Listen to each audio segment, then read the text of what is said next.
channel. My name is Preeti Pandey, Assistant Professor Economics and Research Scholar, Banasthali Vidyapeeth. Today I am back again with another video that is on microeconomics and macroeconomics के बीच में difference. Also जिसने मेरी पुरानी videos नहीं देखी है वो जाके ज़रूर देखें, क्योंकि इससे पहले मैंने आप लोगों को समझाया है इकोनॉमिक्स होती क्या है, माइक्रो इकोनॉमिक्स और मैक्रो इकोनॉमिक्स दोनों चीज़ें मैंने समझाई हैं. आज हम लोग पढ़ेंगे इन दोनों के डिफरेंस के बारे में प्रॉपर बेसिस वाइज. ठीक है, तो मैं रोज आप लोगों के लिए इकोनॉमिक्स से रिलेटेड टॉपिक्स की वीडियो लाते ही रहूंगी. So without wasting time let's move to the video and understand the basic difference between micro economics and macro economics. तो हमने कल तक पढ़ा था कि माइक्रो इकोनॉमिक्स क्या होता है और मैक्रो इकोनॉमिक्स होता क्या है. आज हम लोग डिस्कस करेंगे माइक्रो इकोनॉमिक्स और मैक्रो इकोनॉमिक्स के एक्चुअल डिफरेंस. ठीक है, तो हम लोग स्टार्ट करते हैं अपना. मैंने बेसिस माइक्रो इकोनॉमिक्स और मैक्रो इकोनॉमिक्स इस अकॉर्डिंगली यहाँ पर लिखा है ताकि आप लोगों को बेसिस भी समझ में आ जाए, साथ साथ में उसके डिफरेंसेस इजीली समझ में आ जाए बेसिस वाइज. ठीक है, पहला है हमारा मीनिंग, वो है studies individual economic units of an economy.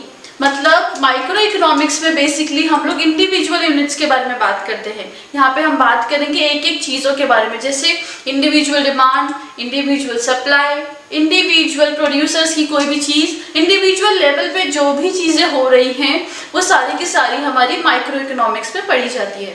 फिर हम लोग देखेंगे मैक्रो इकोनॉमिक्स. इसमें एग्रीगेट इकोनॉमिक यूनिट्स को पढ़ा जाता है, मतलब एज अ होल मतलब कि अगर मैं माइक्रो इकोनॉमिक्स में एक एक की बात कर रही थी, यहाँ पर हम सबको मिला के as a whole, as an aggregate बात करेंगे और उनके बारे में पढ़ा जाएगा. जैसे अनएम्प्लॉयमेंट, जैसे जीडीपी, इन्फ्लेशन, डिफ्लेशन, ये सारी की सारी चीज़ें हमारी माइक्रो इकोनॉमिक्स में आती है, क्योंकि ये एज अ होल बात की जाती है, इंडिविजुअल लेवल पर नहीं करी जाती. नेक्स्ट हमारा है कंसर्न. कंसर्न एक्चुअल में क्या रहता है माइक्रो इकोनॉमिक्स का?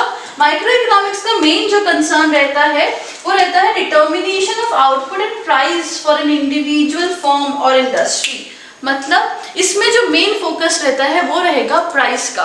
प्राइस का कैसे? आप कभी भी बाहर सामान लेने जाते हो तो सबसे पहले क्या सोचते हो कि क्या उसकी प्राइस होगी, उसी अकॉर्डिंग हम लोगों को समझ में आएगा कि हमें कितनी उस पर्टिकुलर प्रोडक्ट की डिमांड करनी है. उसी तरीके से अगर हम लोग प्रोड्यूसर पॉइंट ऑफ व्यू से देखें तो वो क्या सोचेगा प्रोड्यूसर कि मैं इसकी कितनी प्राइस रखूं कि मेरी कॉस्ट भी निकल जाए और मुझे थोड़ा बहुत प्रॉफिट भी हो जाए. तो इसमें जो मेन फोकस रहता है माइक्रो इकोनॉमिक्स में वो रहता है प्राइस डिटरमाइन करने का. जैसे हम लोगों ने पिछले बार माइक्रो इकोनॉमिक्स में वाइटल कंपोनेंट्स पढ़े थे, theory of consumer behaviour, theory of demand.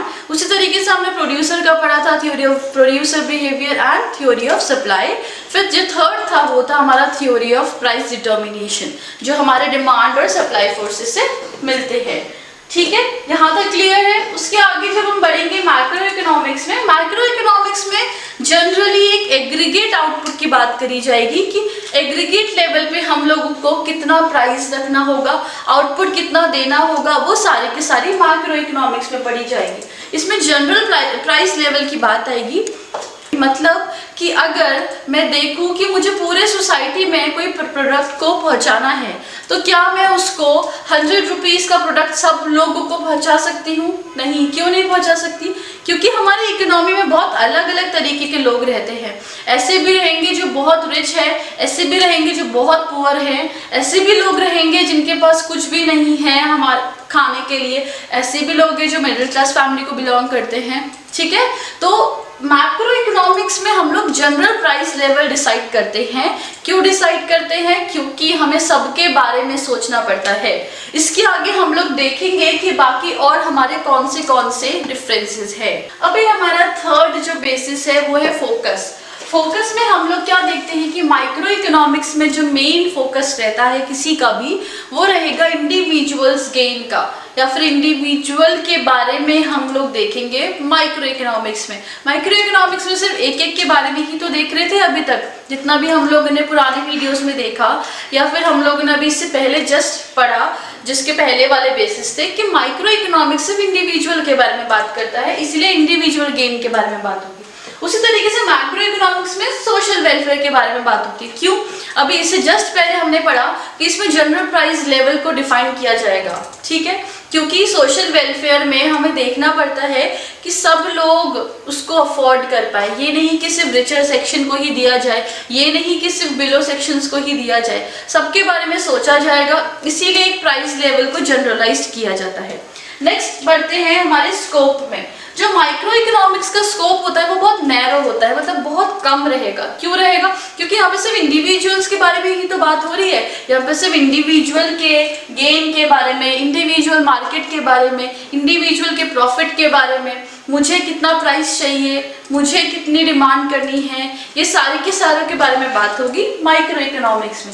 लेकिन मैक्रो इकोनॉमिक्स एक बहुत वाइड स्कोप में काम करेगा, बहुत बड़ा रहता है। क्यों रहता है? क्योंकि हम इसमें पूरे के पूरे कंट्री के बारे में बात कर रहे हैं। यहाँ पर हम सिर्फ एक जने के बारे में बात नहीं कर रहे हैं, यहाँ पर हम पूरे की पूरी कंट्री के बारे में, सबके बारे में सोच के अपना काम कंप्लीट करते हैं।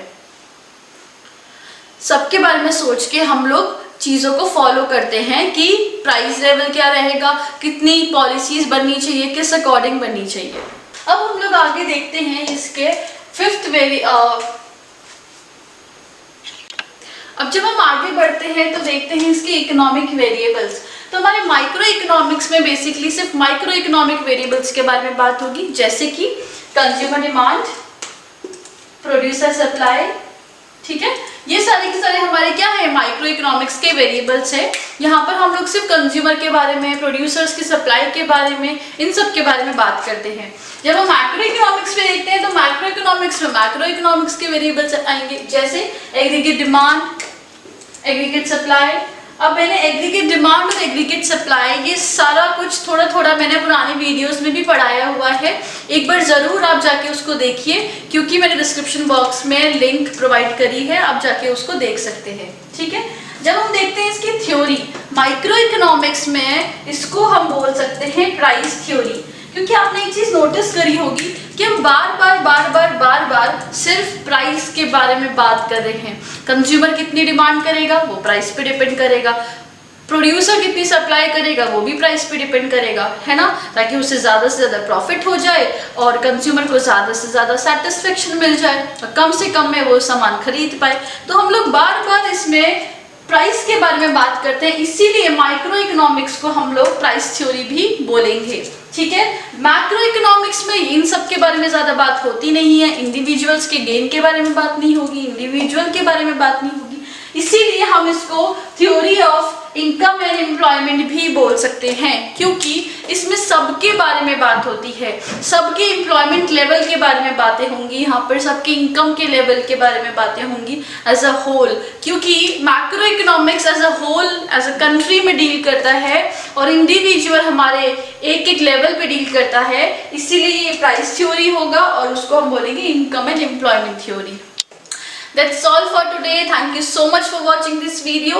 Also do share to maximum groups because हम लोग अभी तो सिर्फ बेसिक्स ही पढ़ रहे हैं, ठीक है। आने वाले टाइम पर जब मैं वीडियोस लेके आऊंगी तो आप लोगों के बेसिक्स क्लियर होने चाहिए, ताकि आप लोगों को ये सारे टॉपिक्स समझ में आ पाए। इसलिए ज़्यादा से ज़्यादा लोगों को शेयर करिए इन वीडियोस को। ऑल्सो मुझे फीडबैक ज़रूर दीजिएगा कमेंट बॉक्स में कि आपको वीडियो कैसा लगा, and thank you so much for watching this video.